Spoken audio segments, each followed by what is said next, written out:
Então vamos lá, nessa aula, tá? A gente vai falar de biomecânica do tornozelo e pé. E é claro, como a gente vai estar falando de biomecânica do tornozelo e pé, a gente vai falar um pouco da correlação, tá, entre a biomecânica do tornozelo e pé com outras estruturas. Por que é tão importante falar disso?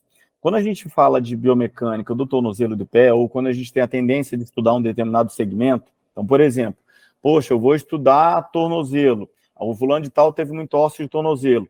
Qual é o grande problema hoje em dia? Na verdade, não é de hoje em dia, né? Na verdade, é de bastante tempo. Né? É que as pessoas têm uma tendência a se prender àquele segmento, aquela articulação ou aquele complexo articular. E aí, qual que seria a grande diferença que eu sempre costumo falar para meus alunos entre articulação e complexo articular? Quando a gente estuda anatomia, a gente vê o seguinte: a articulação, então, que antigamente era chamado de juntura, quando a gente pega alguns livros de anatomia mais antigos, tá? São pontos de junção entre dois ossos diferentes. Tá? Então, eu tenho uma articulação tibio-fibular distal, né? Que é um tipo de articulação, então, fibrosa, para dar estabilidade para a região do tornozelo e formar a pinça maleolar. Aquilo é uma articulação. Mas quando a gente fala tornozelo, a gente não envolve uma articulação. A gente envolve a pinça maleolar, que é a tibio-fibular distal. A gente envolve a talos maleolar. A gente envolve a subtalar. Então, quando a gente fala de tornozelo, a gente envolve principalmente essas três articulações. Então, a gente fala de um complexo articular, tá? Entre o talos e a pinça maleolar, né? Principalmente na articulação, então, com a superfície articular do talos, lá na região mais inferior da tíbia. Os maléolos dando estabilidade, então, e sustentando o talos nessa pinça maleolar, e a articulação subtalar. E por que é tão importante a gente falar dessas articulações diferentes? Porque no pé, a gente tem vários tipos de movimento, no tornozelo, quer dizer, né, quando a gente pensa no complexo como um todo. Então, a gente tem movimento de plantiflexão, flexão plantar, movimento de dorsiflexão, flexão dorsal.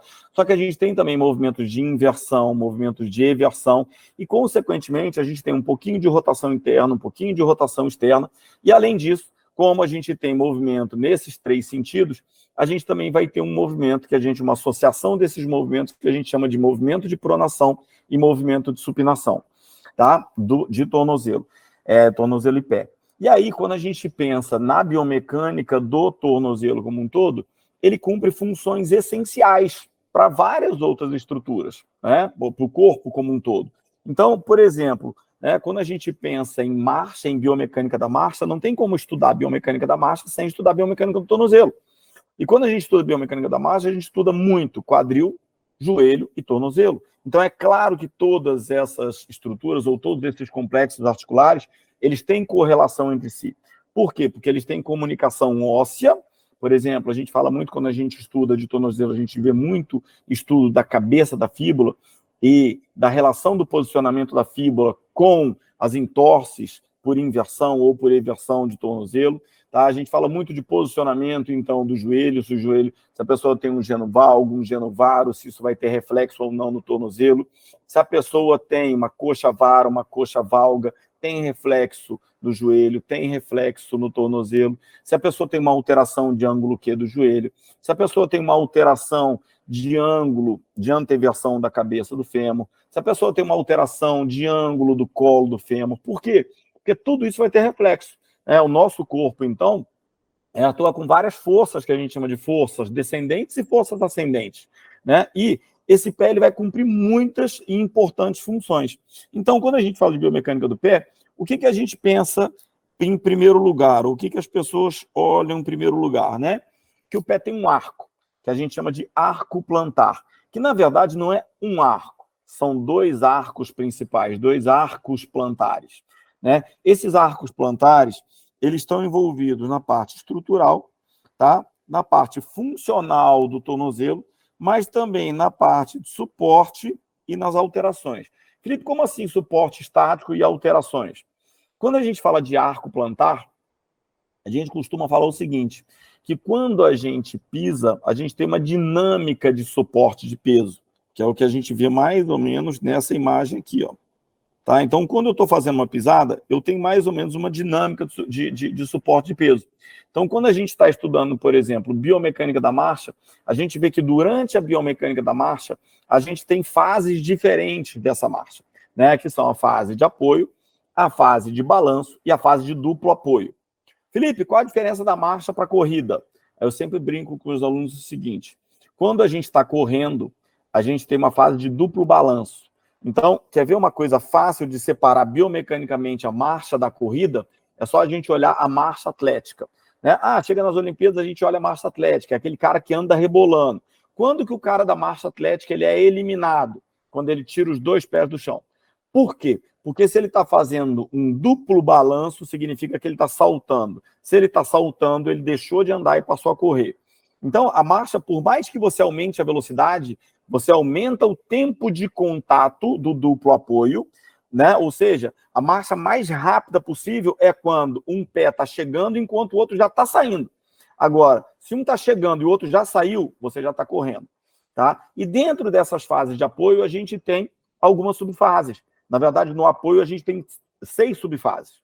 A primeira fase, a gente chama de fase do toque do calcanhar, tá? Que está aqui representado, então, pela letra A.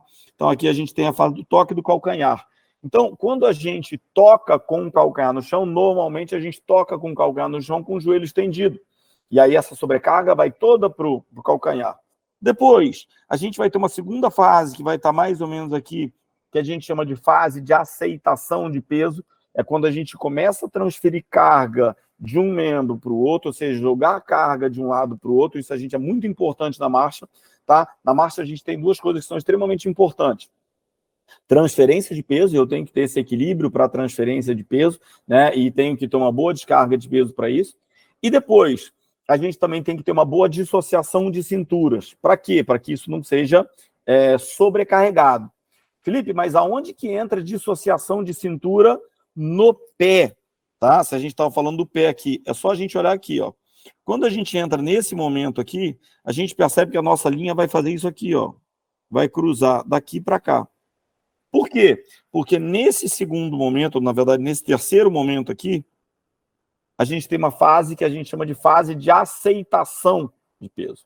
Tá? Então, eu tenho a fase de toque do calcanhar, depois eu tenho aceitação de peso, aí eu tenho apoio médio. Então, na verdade, aqui, tá? Onde eu risquei aqui para vocês. Na fase de apoio médio, quando eu apoio e estou descarregando peso já sobre o membro inferior, tá? Aqui no caso, então, meu membro inferior esquerdo, né? Que eu estou vendo o pé de baixo. O que está acontecendo?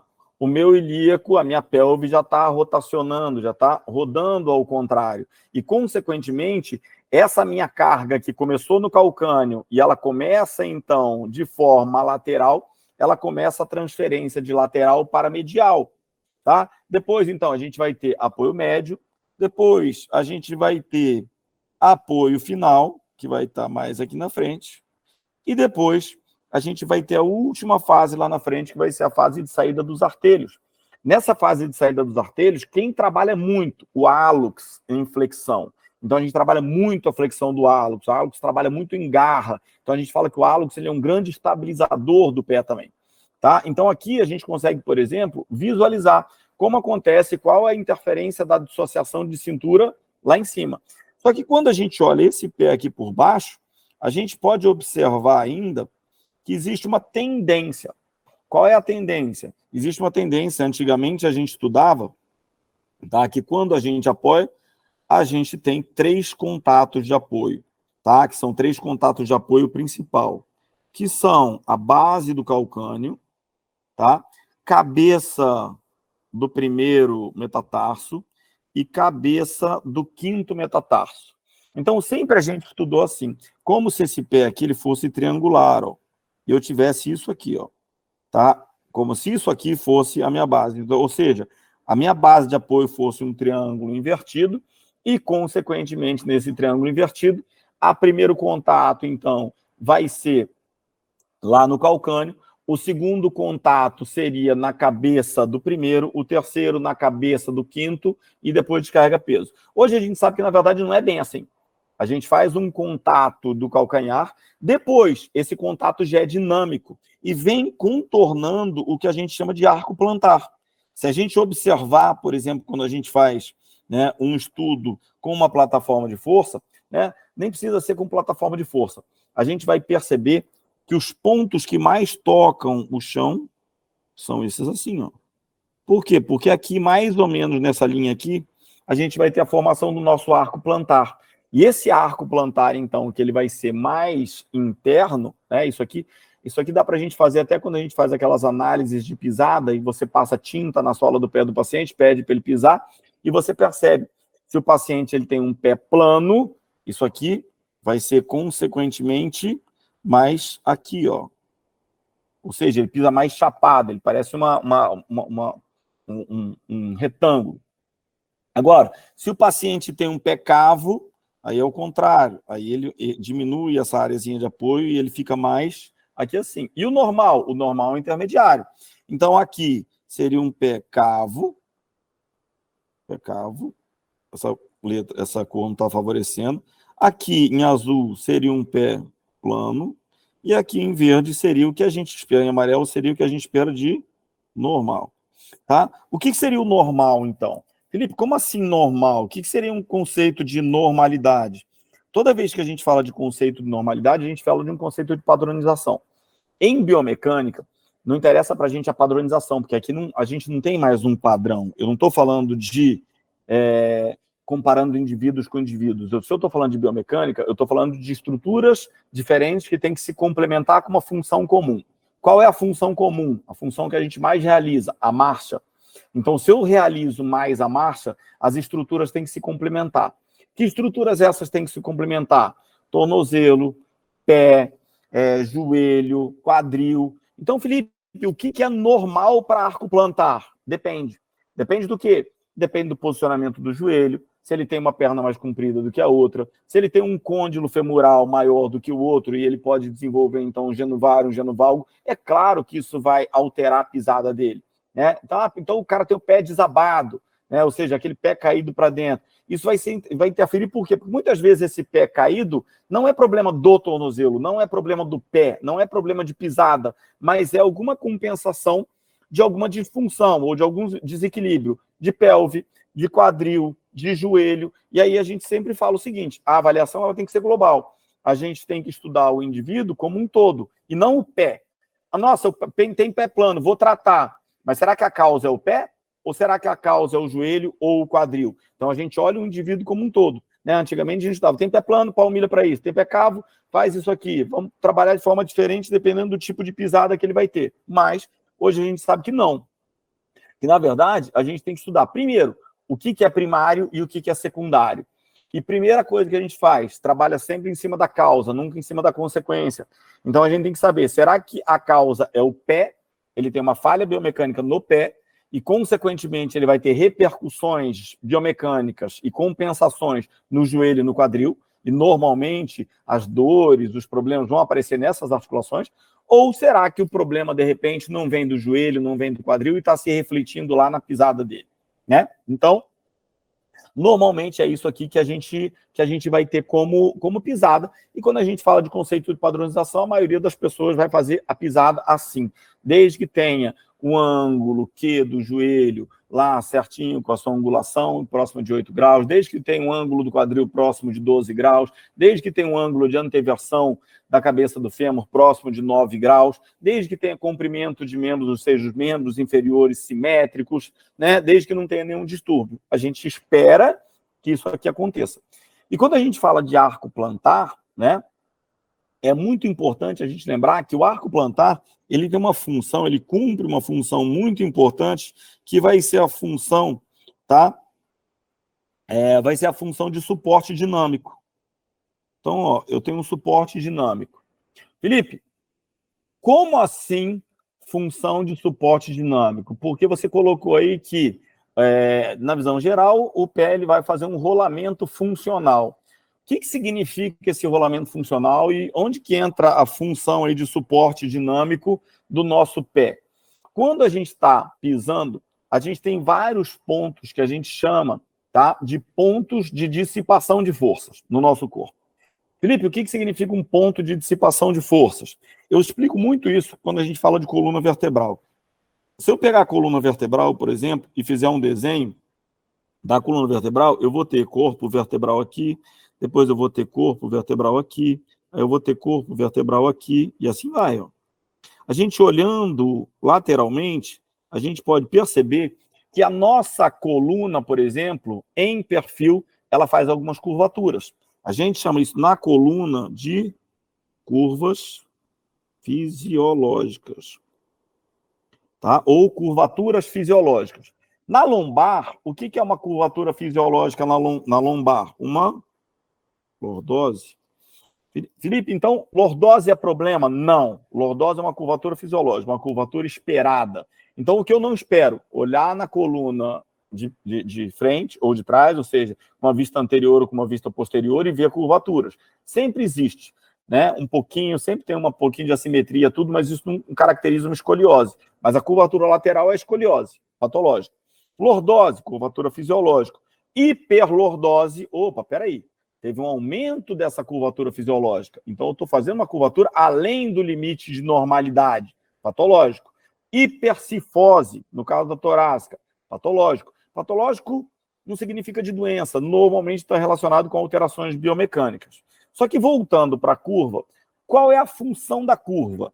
Quando eu coloco, por exemplo, as vértebras, e se eu tivesse uma coluna toda assim, ó, toda retificada, o que acontece?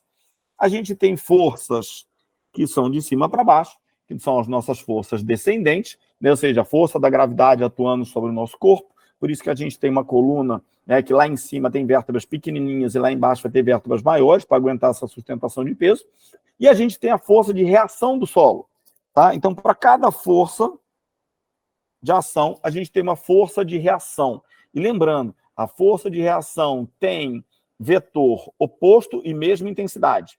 Então, se eu tenho uma força de 100 quilos de cima para baixo, eu vou ter uma força de 100 quilos de baixo para cima. Felipe, aonde que entra, então? O que significa isso que você fala, então, de dissipação de forças? É que quando a gente estuda física, a gente aprende que vetor não faz curva. Então, quando você tem um ponto de curvatura, como acontece aqui na coluna vertebral, está curvando para cá. Depois, está curvando para cá, significa que eu tive dissipação de força aqui, eu tive dissipação de força aqui. Então, aquele meu vetor, diferente do que está acontecendo aqui, ele não está subindo aqui reto, ó. Ele não sobe aqui retinho. Por quê? Porque ele vai perdendo força.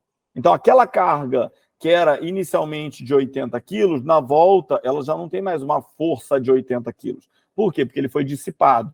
Quais são os nossos pontos de dissipação de força no nosso corpo? São todas as nossas curvaturas, tá? Então a gente tem curvatura fisiológica, né? No pé, a gente tem curvatura fisiológica no joelho, a gente tem curvatura fisiológica na coluna, a gente tem curvatura no quadril? Tem. Em todas as curvas a gente tem dissipação. Por que a gente estuda muito coluna? Porque na coluna a gente tem várias vértebras separadas, várias vértebras móveis, tá? Então a gente tem um segmento cervical, um segmento torácico e um segmento lombar, que são constituídos, são 3 segmentos constituídos por vértebras que a gente fala que são segmentos móveis. Por quê? Porque existe movimento entre uma vértebra e outra. Então a gente tem 24 vértebras móveis, 7 cervicais, 12 torácicas e 5 lombares. Quando a gente chega no sacro, a gente tem 5 vértebras sacrais, ou o osso sacro, num único osso, porque elas são calcificadas, e o cóccix, 4 vértebras coccígeas calcificadas e atrofiadas. Então, na contagem, tem 33. Tem 33? Só na contagem. Mas, biomecanicamente, o que você tem? 24 mais sacro e cóccix, que nem conta. Então, eu tenho movimentos do sacro, movimento de nutação, movimento de contranutação. Mas quando a gente fala da coluna, eu tenho movimento entre as vértebras. Então, como eu tenho várias vértebras, elas têm a capacidade de moldar, ou seja, de se adaptar a esses estímulos descendentes e ascendentes, funcionando mais ou menos como se fosse uma mola. Felipe, mas eu também tenho o ângulo do colo do fêmur. Quando a gente chega lá no colo do fêmur, a gente observa que o fêmur ele é mais ou menos assim, ó. Aí depois vai sair o trocânter. Então, aqui nesse fêmur, eu tenho um ângulo que normalmente é de 12 graus, aproximadamente 12 graus, tá? Felipe, então, o que significa? Significa que eu tenho a cabeça, o colo sai transversalmente com um ângulo de aproximadamente 12 graus e depois ele desce. Por que isso é tão importante? Tá? Perdão, 12 graus não, tá? Estou falando besteira aqui. 125 graus. Ou 120 aproximadamente graus, tá? Estava falando besteira aqui, 12 graus. Tá? Então, 12 graus ele estaria quase reto. Né? Então, ele tem um ângulo de mais ou menos 120 graus. E esse ângulo aproximado aí de 120 graus, então, ele faz com que haja dissipação de força. Qual é a grande diferença entre essa dissipação de forças que acontece no colo do fêmur e a dissipação de forças que acontece, então, na nossa coluna? É que a dissipação de forças que acontece no colo do fêmur não é moldada.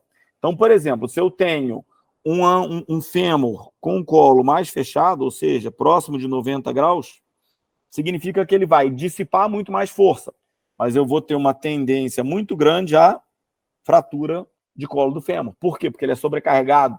No caso da minha coluna, né, eu tenho uma lordose lombar. Se eu tiver um aumento da curvatura, hiperlordose. Né? No caso do meu fêmur, se eu tiver um aumento, na verdade, uma diminuição no ângulo, essa curvatura ficar mais fechada, um ângulo mais próximo de 90, eu vou dissipar mais força, mas, consequentemente, eu sobrecarrego lá. Quando eu tenho uma hiperlordose, eu dissipo mais força, mas, consequentemente, eu sobrecarrego quem? Quem está dissipando mais. Sempre quem trabalha mais é sobrecarregado. Mas, ao mesmo tempo, se eu tenho um fêmur aqui, e esse meu fêmur ele tem o colo assim, ou seja, mais aberto, maior do que 120 graus, ou seja, próximo de 150 ou próximo de 180 graus, o que vai acontecer? Ele vai ficar, então, ele vai dissipar menos força. Então, a pessoa fica mais reta. Qual é a grande consequência disso? Se eu tenho uma diminuição da dissipação de forças no colo do fêmur, eu sobrecarrego quem? Eu sobrecarrego o joelho, sobrecarrego a coluna e sobrecarrego o tornozelo. Então, o nosso corpo ele funciona sempre como um todo.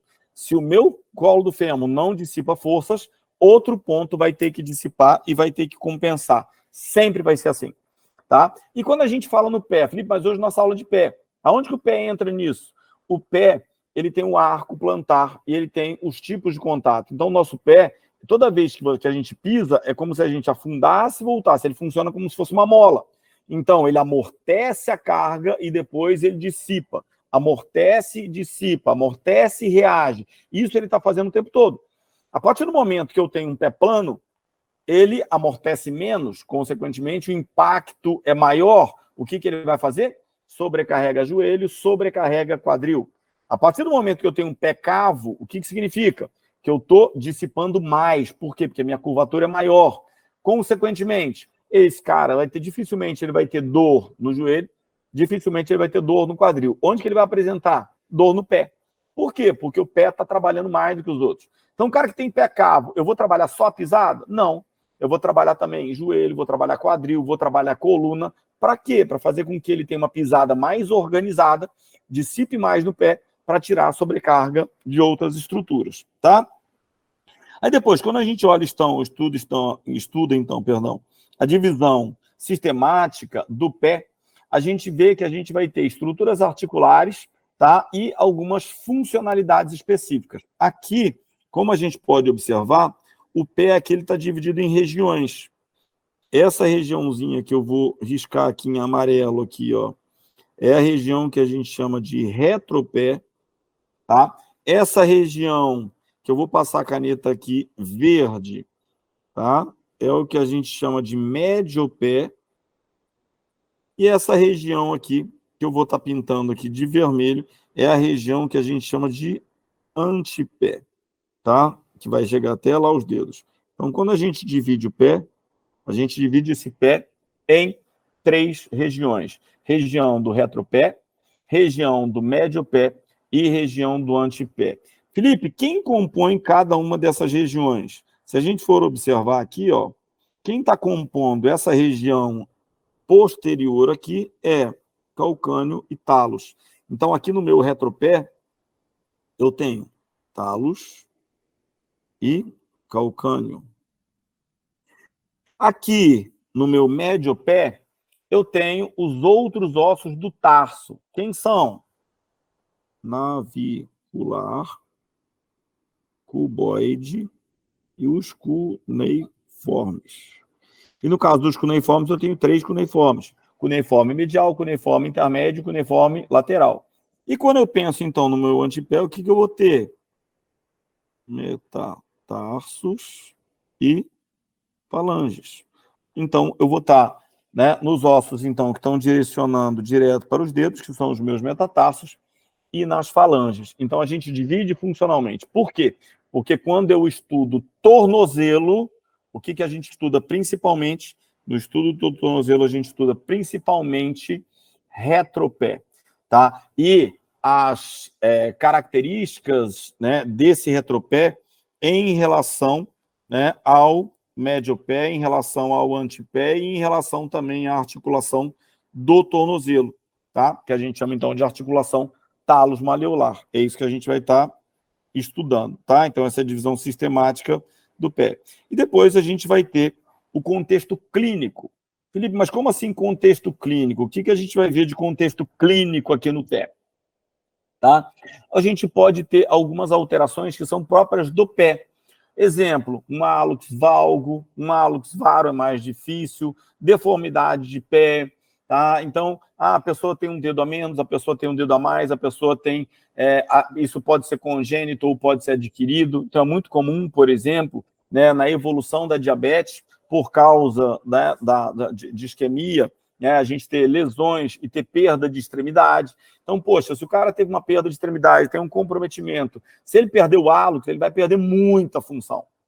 Se ele perder o dedo mínimo, ele vai perder menos função, porque se a gente for lembrar daquele desenho do pé que a gente tinha visto, na nossa pisada, o que acontece? A sobrecarga maior vem para o hálux. Agora, quando a gente tem alguma alteração, tá, independente se ela é do hálux, se ela é de quinto dedo, em qualquer uma das alterações, a gente vai ter alguma adaptação biomecânica. E essa adaptação biomecânica ela vai ter compensação lá do outro lado, né? Então, a gente pode ter o pé diabético, pode ter, então, o uso de calçado que é inadequado. Então, é muito comum, hoje em dia, a pessoa chegar lá e comprar o tênis porque ela quer o tênis mais bonito, porque ela quer o tênis mais caro, mas não é necessariamente o tênis mais adequado para ela. Então, eu sempre brincava antigamente, se faziam chuteiras, na época do Ronaldo, né? Começou com aquele negócio de faz a chuteira do R9, né? Aquela chuteira era estudada biomecanicamente para o pé dele. Todo o investimento para desenvolver aquela chuteira era para o tipo de pisada dele. Mas aí alguém tem que financiar os estudos. E quem vai financiar os estudos? Quem vai comprar a chuteira. E aí você vende uma chuteira hoje em dia, uma chuteira mais top que tem aí, por mais de R$1.000, 1.200, 1.600, tem chuteira de quase R$2.000. Aí você fala, nossa, mas a chuteira ela é perfeita. Ela é perfeita para quem, né, foi desenvolvida aquela chuteira, e não necessariamente para você. Se você tiver o mesmo tipo de pisada daquele cara, nossa, que ótimo. Mas e se eu tiver uma pisada diferente? Será que essa chuteira vai ser boa para mim também? Né? Mas não, a gente está pagando aquela conta do estudo biomecânico que foi feito em cima daquele atleta ou em cima de um determinado padrão, né? De um padrão de pisada. Mas às vezes a sua pisada ela é diferente. E aí você compra uma chuteira que tem que colocar uma palmilha. Eu compro um tênis, então existe já tênis para pé pronado, tênis para pé supinado, né? E assim vai. Então a gente tem que saber, primeiro, estudar qual o tipo de pisada, para depois a gente conseguir associar, tá? O que a gente vai estar vendo aí. Então, quando a gente fala do complexo, tá? Biomecânica do complexo articular de tornozelo e pé, a primeira coisa que a gente vai estudar, então, é o tornozelo, tá? Que a gente está vendo aqui nessa imagem mais ampliada. E quando a gente estuda aqui o tornozelo, então, nessa pisada, o que a gente consegue observar? Que a gente tem essa articulação aqui, a gente tem aqui, né, descendo, vou colocar com uma cor aqui que seja mais fácil da gente visualizar. Vou tentar achar um branco aqui. O que a gente consegue observar? Que aqui a gente tem a nossa tíbia, descendo aqui bonitinho, beleza. Do outro lado lá a gente tem a nossa fíbula, e olha lá, grandão, lá do outro lado, o nosso maléolo lateral. E aqui, entre os dois, então, a gente vai ter o nosso talos. Então, esse nosso talos, ele está dançando na pinça maleolar, tá? Todo movimento que a gente faz, aqui, por exemplo, que eu estou fazendo um movimento de flexão plantar, o que está acontecendo? Eu tenho o escorregamento desse talos anteriormente. Quando eu faço uma flexão dorsal, eu tenho o escorregamento do talos posteriormente. Só que o que eu tenho que prestar atenção quando a gente está estudando isso aqui, tá? Eu tenho alguns movimentos principais no tornozelo. Quais são meus principais movimentos do tornozelo? Os principais movimentos do tornozelo são flexão, extensão. Esses movimentos de flexão e extensão, né? Flexão plantar e flexão dorsal, beleza, tá? E eu tenho também os movimentos de inversão e eversão. Tá? Movimento pé para dentro e pé para fora. Inversão, pé para dentro, eversão, pé para fora. E toda articulação tem o que a gente chama de posição de ajuste máximo e posição de ajuste frouxo. O que significa uma posição de ajuste máximo? É aquela posição da articulação que não existe folga articular, ou seja, é aquela posição da articulação em que não existe movimentos artrocinemáticos. Por quê? Porque ela está com encaixe completo. Exemplo disso, se eu estou falando de posição de ajuste máximo no joelho, o que significa posição de ajuste máximo no joelho? Significa extensão, né? Na fêmuro-tibial. Na fêmuro-tibial, se eu fizer extensão, eu não consigo fazer bocejo anterior, posterior, lateral. Eu não consigo testar função ligamentar de cruzado anterior, de cruzado posterior. Quando a gente vai fazer teste de gaveta anterior, teste de gaveta posterior, que a gente está testando integridade, a gente precisa, para testar movimentos artrocinemáticos e ligamentos, a gente tem que testar a articulação com folga. Se a articulação está em posição de ajuste máximo, significa que não tem folga nela. Na fêmur tibial, qual é a posição de ajuste máximo? Extensão de joelho. Na fêmur patelar, qual é a posição de ajuste máximo? Flexão de joelho. A gente percebe que quando o joelho está estendido, tá mais, quando o joelho está estendido, só que o quadríceps não está contraído, essa patela fica frouxa, dançando, a gente tem alguma mobilidade. Quando a gente faz uma flexão de joelho, mesmo com o quadríceps não estando contraído, essa patela, então, ela fica mais aderida, porque a gente está em posição de ajuste máximo da fêmur patelar. No nosso tornozelo, né, o que a gente chama de posição de ajuste frouxo? Flexão plantar. O que a gente chama de posição de ajuste máximo? Flexão dorsal ou dorsiflexão. Felipe, por que isso acontece? Tá? Quando a gente está falando disso aqui, tá? Por que isso aqui está acontecendo nessa posição? Porque na pinça maleolar, se a gente for olhar só o nosso tornozelo, tá? Quando a gente chega na pinça maleolar, olhando o talos, por exemplo, tá? Olhando o talos mais ou menos de cima, ele vai ter mais ou menos esse formato aqui, ó. Tá? Isso aqui sendo anterior, isso aqui sendo posterior. E aí eu vou observar o seguinte, que em cada lado do talos, eu vou ter o maléolo encaixando aqui, o outro maléolo encaixando aqui. Beleza, maravilha. Tá? Então, eu tenho dois maléolos encostando nesse talos. Felipe, o que acontece de diferente aqui?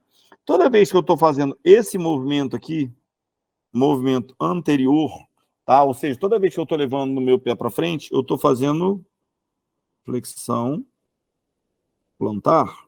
Ou seja, meu pé está descendo.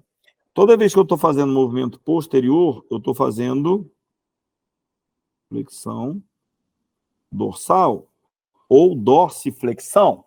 Então, o que a gente pode observar? Se eu fosse comparar isso aqui com um triângulo, o que eu ia observar? Se esse meu talos ele tem um formato triangular, com a base desse triângulo mais para frente, eu posso observar que toda vez que ele faz o movimento anterior, quem é que fica na pinça maleolar? A região posterior. Só que a região posterior, ela é mais fina do que a região anterior. Então, consequentemente, esses maléolos aqui, ó, eles ficam mais afastados. E aí, consequentemente, vai existir uma folga entre os maléolos e o talos. Ou seja, o meu pé fica frouxo, tá? Nesse ponto aí. Agora, e quando eu faço o movimento contrário? Quando eu faço o movimento contrário, opa, essa pinça que está aqui vem para cá, ó. Esse maléolo daqui encosta aqui. A partir desse momento, então, eu tenho um contato muito grande entre o maléolo e a pinça maleolar. Consequentemente, então, eu vou ter uma articulação mais estável. Então, todo momento que a gente está fazendo, então, flexão plantar e flexão dorsal, a gente está movimentando o talos. Como a região anterior do talos ela é mais larga do que a região posterior do talos, a gente tem uma posição de ajuste frouxo do tornozelo em flexão plantar. O que significa isso? Em flexão plantar eu tenho mais mobilidade, porém, em flexão plantar eu tenho menos estabilidade. Então, a maioria das entorses que acontecem de tornozelo acontecem associadas com flexão plantar. Então, qual é o mecanismo lesional mais comum de tornozelo? Flexão plantar com inversão. Tá? Esse é o mecanismo lesional mais comum. Felipe, mas quando a gente está falando de inversão, a inversão também acontece aqui? Não. Quando a gente fala, né, quando a gente fala de pinça maleolar, eu estou falando de plantiflexão, dorsiflexão. Ponto. Acabou.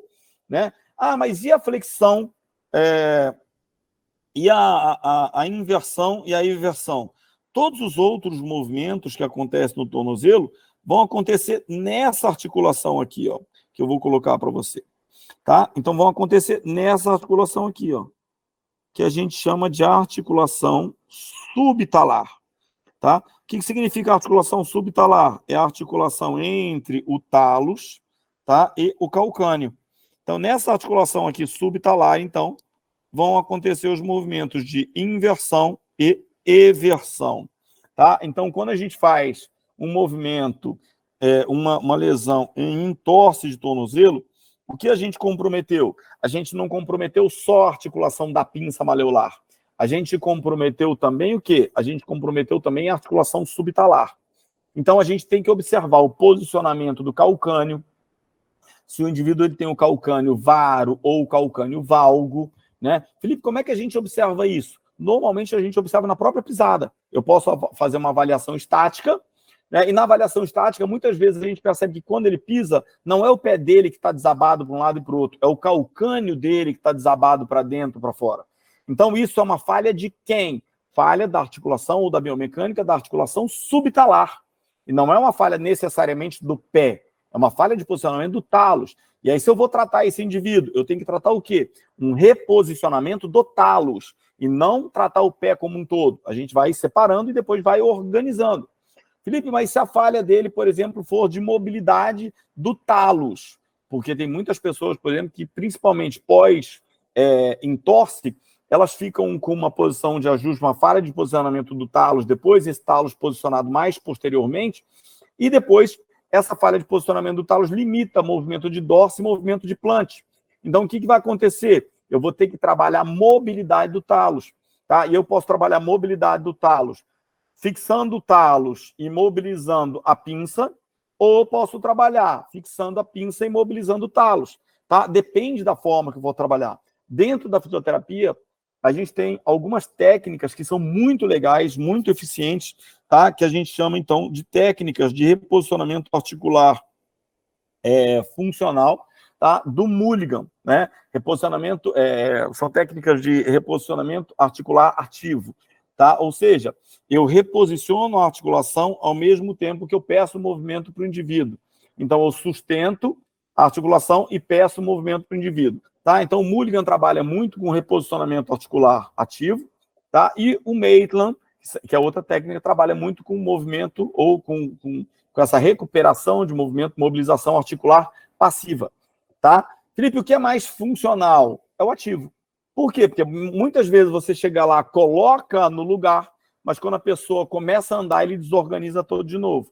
Agora, se você já está colocando no lugar durante o movimento, a tendência dele se organizar, não se organizar só naquele segmento, mas se organizar com os outros segmentos também, com todas essas conexões, fica muito, muito melhor e muito mais fácil. Tá? Então, quando a gente pensa em funções aqui, funções do pé e do tornozelo como um todo, tá? Como a gente já tinha falado, suporte de peso, controle e estabilização dos membros inferiores, tá? Sempre trabalhando, então, em conjunto, né? Com o joelho e com o quadril. Ajuste a superfície de contato, tá? Então, ele vai determinar, então, a superfície de contato que a gente vai ter, principalmente quando a gente está falando, então, de arco plantar. Manipulação de objetos e operação de máquinas. Pô, Felipe, mas como assim? É só a gente pensar em carro, né? Hoje em dia, a maioria dos carros, então, que são produzidos, já são produzidos carros automáticos. Mesmo assim, você tem que pisar no freio, no acelerador. Então, eu tenho que ter uma sensibilidade, né? Então, é a mesma coisa que a gente pensar. Tenta um dia tirar o pé que você pisa no freio, e aqui a gente pisa no freio com o pé direito, né? O pé direito pisa no freio e no acelerador, e o pé esquerdo é para embreagem, para quem dirige carro manual. Beleza. Aí você tenta um dia pisar no freio com o pé esquerdo. A sensibilidade é completamente diferente. Então, se você pisar com o pé esquerdo no freio, a tendência é você dar uma freada brusca. Por quê? Porque normalmente o movimento que a gente faz com a perna esquerda é um movimento de extensão de pisar até o final da embreagem para passar a marcha. E no freio, a gente tem que pisar com mais cautela para o carro frear gradativamente. E aí um dia você trocou, em vez de pisar com o pé direito, pisou com o pé esquerdo, você pisa com tudo no freio e dá aquela freadona. Então, essa manipulação de objeto, operação de máquina, está diretamente relacionada com isso. E com essa nossa percepção também e as nossas habilidades motoras. Propulsão e locomoção. Tá? Então, dentro da marcha, né, das fases de apoio, ele vai trabalhar tanto com aceitação de carga, depois com descarga, esse amortecimento, e como ele funciona como uma mola, que a gente já tinha visto, depois ele vai trabalhar também na propulsão. E aí vai entrar a propulsão do pé, dos arcos plantares, seguidas da contração do nosso tríceps sural, gastrocnêmio solear, já preparando então para uma fase de saída do pé, né? Ou seja, projetando já o corpo, impulsionando para frente. Nessa fase, a musculatura que mais trabalha, então, vai ser posterior de perna, nosso tríceps sural, gastrocnêmio solear, e também o nosso glúteo máximo, fazendo já extensão e projetando esse corpo para frente. Quanto maior for a velocidade, maior vai ser essa projeção e essas ativações musculares também. Tá? E amortecimento de choques, tá? A gente vai ter músculos intrínsecos, tá? Que são principalmente os músculos lumbricais. Esses músculos, eles formam também, junto com a musculatura, formam coxins, né? E eu tenho músculos, tenho os meus coxins, tenho os meus coxins adiposos, tá? E toda essa estrutura, então, vai funcionar, então, como suporte, tá? Como suporte, então, para essa descarga de peso que vai ter. Na criança, eu vou ter maior área de coxinha de pouso e no adulto eu vou ter menor área de coxinha de pouso. É claro que isso vai reduzindo com o passar do tempo. A nossa capacidade de amortecimento na criança ela é muito maior do que a nossa capacidade de amortecimento no adulto.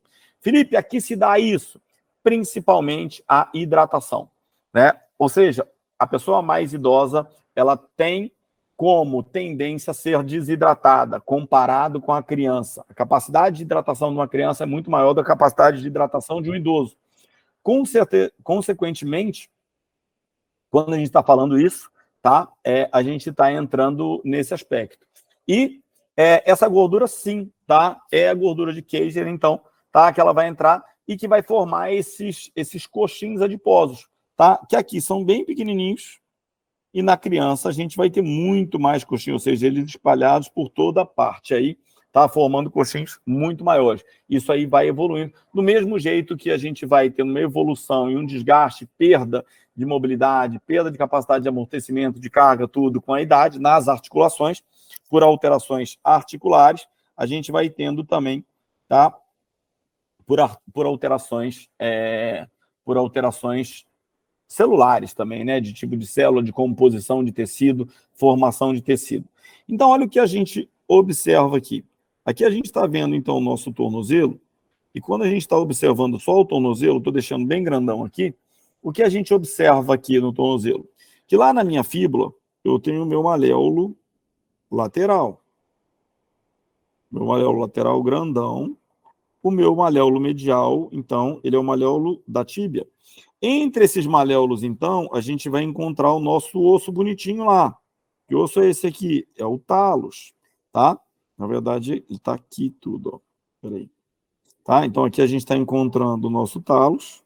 Aqui tem a parte superior, mas aqui é a interlinha, mas o talos ele está pegando tudo aqui, ó, saindo aqui da superfície. Depois ele desce e ele vai articular lá embaixo com o calcâneo, tá? Isso aqui é só um acidentezinho ósseo anterior do talos. Então, o talos está pegando, então, eu tenho uma articulação aqui superior e eu tenho uma articulação aqui inferior. A articulação superior do talos é a articulação do talos com a pinça maleolar, tá?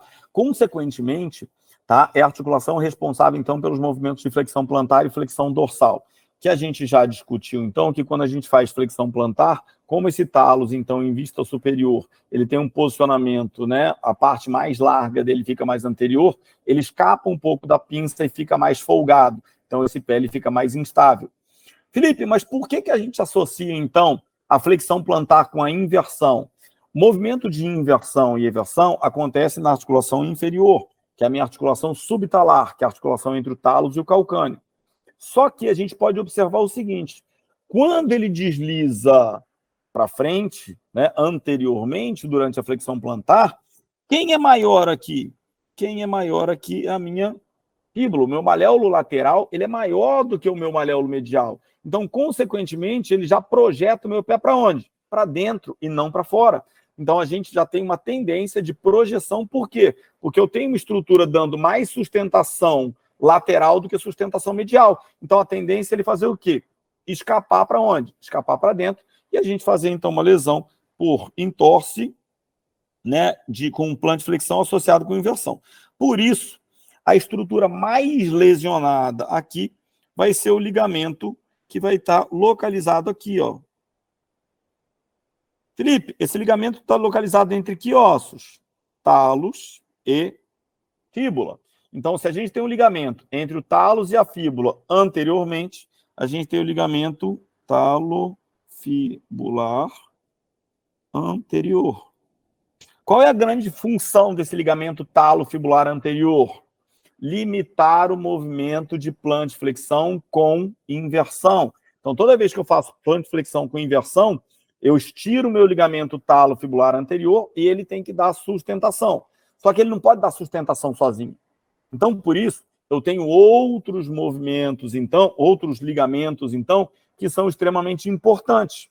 Tá? Quando eu olho com uma vista posterior, eu vou ter o nosso ligamento, então, talos fibular posterior. Felipe, mas o ligamento talos fibular posterior está lá atrás. Qual vai ser a função dele nesse movimento? Nesse movimento, toda vez que eu estou fazendo movimento de plant e que essa fíbula ela tem uma tendência a deslocar, o que vai acontecer? O meu ligamento talofibular posterior ele vai estar puxando a fíbula e ele tem uma tendência, então, de juntar, apertar mais essa pinça malleolar para tentar dar maior estabilidade. Então, o talofibular posterior ele é muito responsável pela estabilização da pinça. O talofibular anterior ele é muito responsável por dar sustentação durante esse estiramento. Quem sofre mais? Quem sustenta a pinça ou quem sustenta a carga? Quem sustenta a carga. Então, mais lesionado, talofibular anterior. Mas a gente tem que trabalhar o talofibular posterior do mesmo jeito que a gente tem que trabalhar um músculo que atua com a mesma função desse ligamento talofibular posterior, que é o nosso músculo tibial posterior. O tibial posterior, toda vez que a gente está fazendo plant, o tibial posterior ele contrai de forma excêntrica, puxando a fíbula e apertando a fíbula contra a tíbia, diminuindo então o espaço da pinça malleolar e gerando mais estabilidade na pinça malleolar. Então é um músculo extremamente importante que atua nessa função aqui como se fosse um ligamento dinâmico. E por isso é extremamente importante que ele trabalhe aqui também. Tá? E depois a gente tem alguns graus, né? Quando a gente pensa de graus de liberdade, como é que essa articulação é classificada. Então, quando a gente pensa, então, na tíbia, fíbula e talos, ou seja, a articulação da pinça malleolar, e aqui eu não posso colocar a articulação da pinça malleolar como sinônimo de tornozelo. Então, lembrando que tornozelo pega a pinça malleolar e pega a subtalar. Se eu estou pensando aqui, eu estou pensando em articulação do tipo gínglimo. Tá? Felipe, o que é a articulação do tipo gínglimo? Gínglimo é sinônimo de dobradiça, quando a gente está falando de classificação, né, quanto ao formato da articulação, né, a classificação de acordo com a geometria daquela articulação. Tipo gínglimo tem 1 grau de liberdade.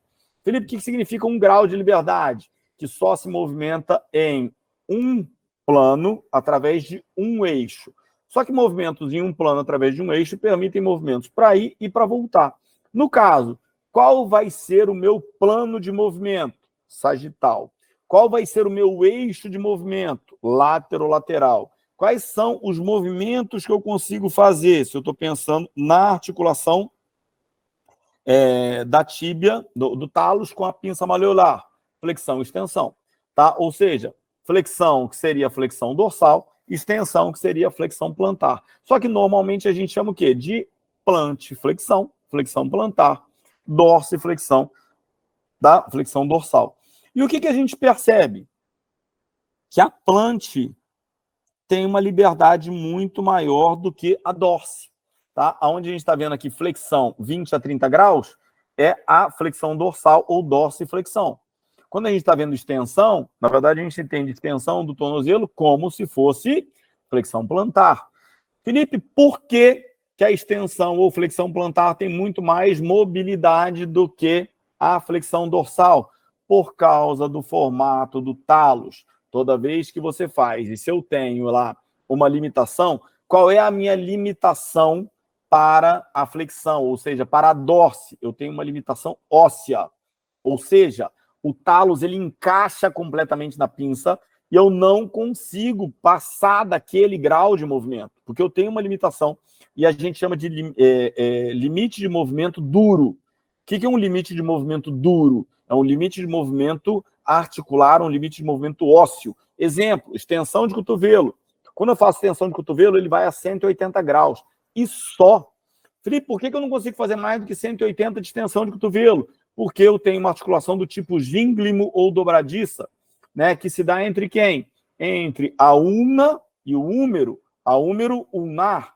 Consequentemente, toda vez que eu faço a extensão de cotovelo, eu tenho toque lá, né, a minha tróclea, né, que está inserida, a minha tróclea do húmero, que está inserida dentro da incisura troclear do húmero, então, ele vai ter um contato direto e eu vou estender. Felipe, se eu forçar mais, eu fraturo o olecrano. Né? Felipe, se eu forçar mais na dorse, provavelmente você vai ter uma fratura ou você vai ter uma luxação articular, se você força mais. E na plant? Não. Na plant, o meu limite é mole. Quem vai determinar o meu limite? Músculos e ligamentos. Então, como o meu limite para plant é um limite frouxo, um limite mole, né? E o meu limite para dorse é um limite duro, tá? Para eu lesionar em dorse, ou eu vou ter uma luxação do talos, ou eu vou ter uma fratura de pinça.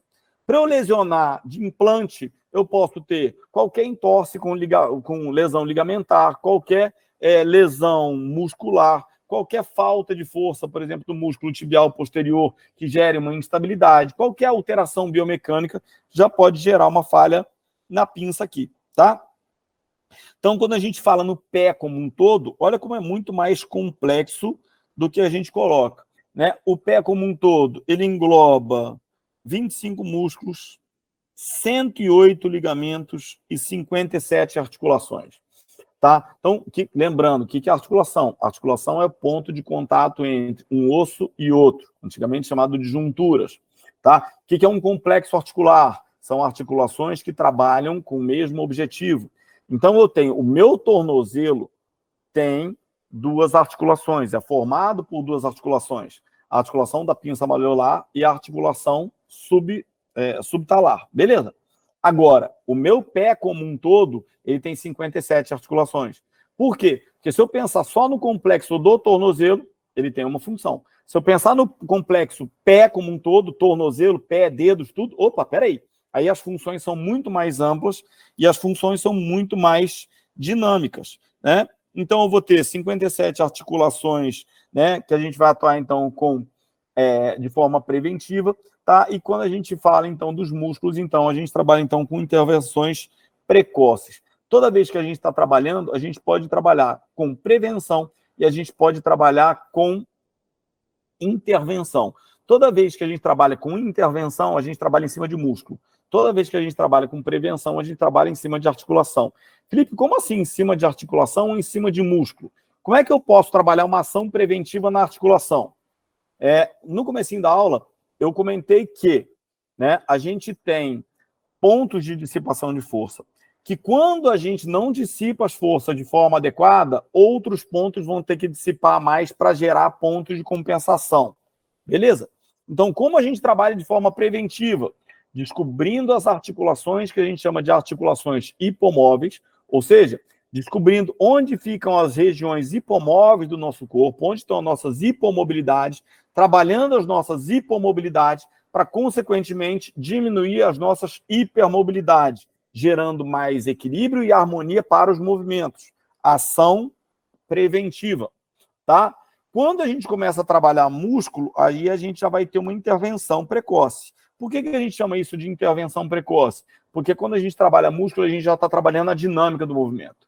Então, não estou trabalhando só uma reorganização passiva e um reposicionamento. Não, eu estou trabalhando também um reposicionamento, só que um reposicionamento de forma ativa, de forma dinâmica. Então, a ação preventiva, ela é necessariamente, né, não necessariamente dinâmica, mas ela pode ser feita de forma estática, só de reposicionamento. A intervenção precoce, ela é sempre dinâmica. Por quê? Porque trabalha a nossa estrutura dinâmica, então, que vai ser o nosso músculo. Aqui, então, a gente pode ver algumas estruturas importantes, quando a gente fala, então, dos arcos plantares, né? Poxa, Felipe, mas eu sempre estudei arco plantar, né? Beleza? Só que, na verdade, a gente tem 3 arcos plantares, né? Que vão formar esse ponto de amortecimento, então, tá? A gente vai ter aqui o que a gente chama de arco transverso. Esse arco transverso é esse arco que a gente está vendo aqui embaixo, ó, tá? Que vai formar essa abóboda, então, esse coxim para pisada, que seria o arco transverso. Se ele é transverso, ele vai formar, então, essa abóboda antero-posterior. A gente vai ter o nosso arco longitudinal. Esse arco longitudinal, então, é o arco que cruza, ou seja, é o arco que começa, então, lá no calcâneo, na base do calcâneo, e depois ele cruza do calcâneo para a cabeça do primeiro metatarso. Cabeça do primeiro metatarso, que corresponde, então, né, à cabeça do hálux, lá do metatarso, que vai, de onde vai se originar, então, o hálux. Está falando de proximal do hálux. E depois, o arco longitudinal medial. Tá? Esse arco longitudinal medial, então, esse arco longitudinal medial, então, da parte medial, então, tá? Na verdade, ele está invertido aqui, tá? Aqui ele tá, esse aqui é o lateral, esse aqui é o medial. O medial é o que vai, então, em direção ao hálux, e o lateral é o que vai em direção, então, né, à cabeça do quinto. Então, eu tenho um arco medial que vai em direção à cabeça do primeiro metatarso, um arco lateral que vai em direção à cabeça do quinto, e, consequentemente, então, a gente forma o que a gente estudava antigamente como 3 pontos de pisada, ou 3 pontos principais de apoio, né, que seriam, né, o calcâneo, cabeça do primeiro e cabeça do quinto metatarsos. Aqui a gente vai ter a formação de um arco medial. Aqui a gente vai ter a formação de um arco lateral. E aqui a gente vai ter a formação, esse então vai ser o medial, esse vai ser o lateral e esse vai ser o meu transversal. 3 arcos, partindo então do princípio que a gente está estudando esse pé de forma dinâmica. E esses arcos plantares, como a gente já falou lá atrás, então, eles são responsáveis por amortecimento, eles são responsáveis por propulsão, eles são responsáveis por descarga, por dissipação de força, por uma série de coisas, tá? Como a gente pode observar aqui também nessa imagem, tá? A gente observa o posicionamento da fíbula, tá? E do maléolo lateral, muito maior do que o maléolo lateral. E aqui, então, a gente teria o nosso ligamento, que a gente acabou de falar. Ligamento talo-fibular anterior, ligamento talo-fibular posterior, né? Depois, a gente teria aqui a função do nosso músculo, então, tibial posterior, né? A gente tem a função dos nossos músculos fibulares, só que, na verdade, os fibulares, eles passam por trás e eles são plantiflexores. Só que mesmo o fibular sendo plantiflexor, ele passando por trás, ele dá alguma estabilização para a cabeça da fíbula. Tá? E o que a gente pode observar aqui quando a gente fala de cabeça da fíbula? Eu tenho até uma aula no canal, tá, que fala sobre posicionamento da cabeça da fíbula. Aonde fica a cabeça da fíbula? A cabeça da fíbula fica lá na parte lateral e posterior do joelho. E qual é a relação da cabeça da fíbula com o maléolo lateral? Se eu for observar, a fíbula está nessa posição, em posição vertical. Qual é o movimento que tem mais mobilidade no tornozelo? Flexão plantar com inversão. Então, durante o movimento de flexão plantar com inversão, eu tenho isso aqui, ó, esse vetor de força. Tá? Flexão plantar com inversão. Consequentemente, eu tenho uma tendência a deslocar o maléolo lateral para frente. O que acontece? Toda vez, se eu tenho um osso que é reto, vertical, e se eu desloco a parte inferior para frente, consequentemente, a parte posterior vai ser desviada para trás. Extremamente importante. toda vez que a gente está trabalhando em torce de tornozelo por inversão, eu tenho que avaliar posicionamento de maléolo, mas eu tenho que chegar lá em cima e avaliar também quem? Posicionamento da cabeça da fíbula. Por quê? Porque se o meu maléolo lateral ele está anteriorizado, a minha cabeça da fíbula tem a tendência de estar posteriorizada. E o que agrava isso? Que a gente tem um importante músculo que se insere na cabeça da fíbula, né? Que é o nosso músculo bíceps femoral, que é um potente isquiotibial.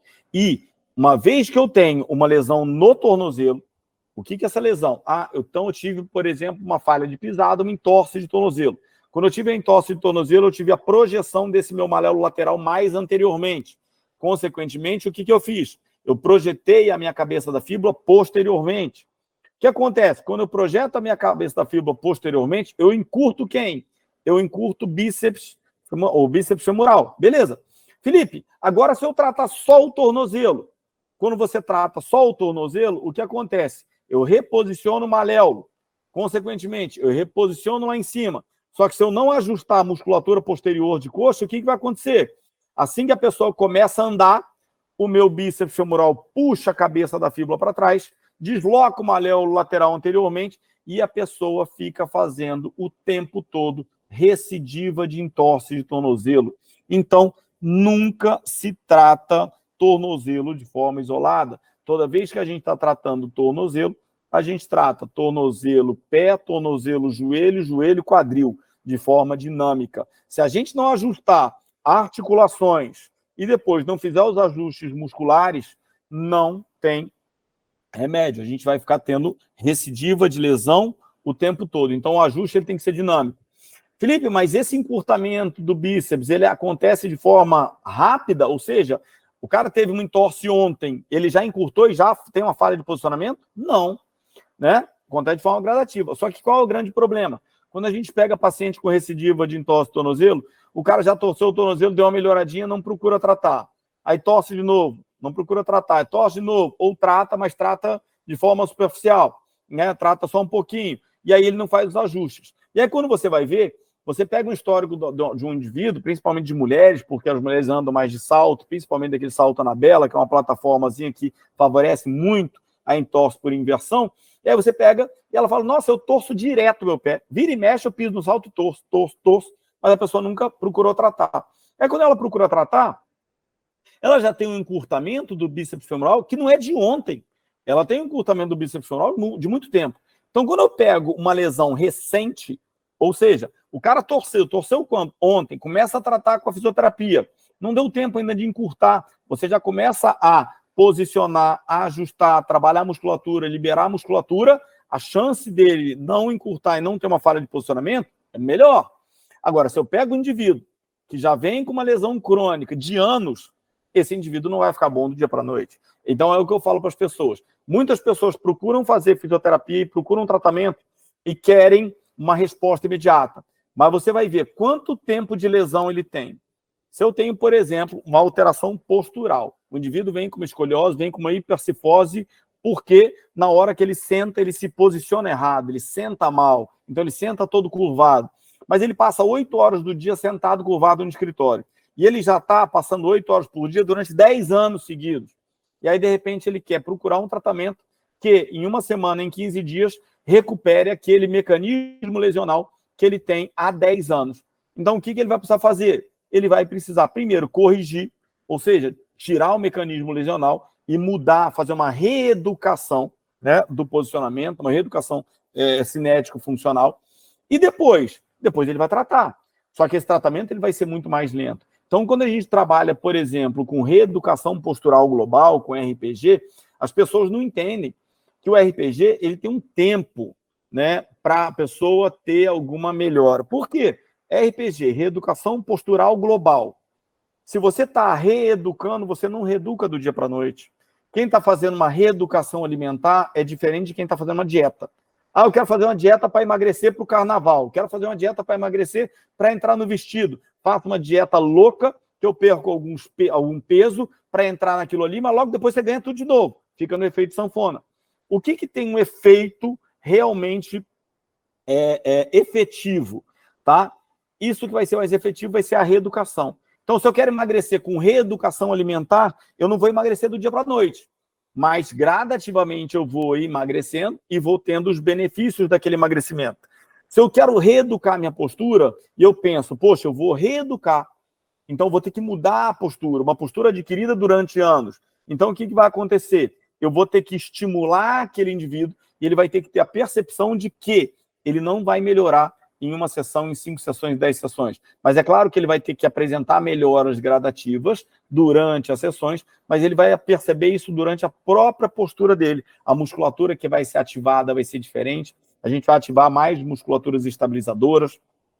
A gente vai melhorar a postura dele sentado, a gente vai melhorar a postura dele em pé, a gente vai melhorar a postura dele dinâmica, a gente vai melhorar a postura dele na marcha, a gente vai melhorar a biomecânica dele de forma geral, e eu não vou trabalhar isolado, eu não trabalho lombar, eu não trabalho pé, eu não trabalho joelho, eu trabalho o quê? Global, eu trabalho o indivíduo como um todo, e consequentemente, quando a gente trabalha o indivíduo como um todo, a chance da gente ter sucesso, então, por causa da distribuição das forças, por causa da correlação entre articulações que a gente acabou de citar aqui, né? Tornozelo, joelho, né? Só essa relação da fíbula aí, né? Maléolo lateral com cabeça da fíbula, extremamente importante. Todo paciente que tem lesão de tornozelo, entorse de tornozelo, tem consequência no joelho. Todo paciente que tem entorse de joelho tem consequência no tornozelo. Se eu tratar só o joelho e não tratar o tornozelo, chance de recidiva. Se eu tratar só tornozelo, não tratar joelho, chance de recidiva. E assim vai, porque é tudo interligado. A gente não tem as coisas todas separadas, tá? E com isso a gente fecha aqui essa nossa primeira parte, tá? Da aula de biomecânica de tornozelo e pé, e depois a gente vai dar continuidade a partir daqui.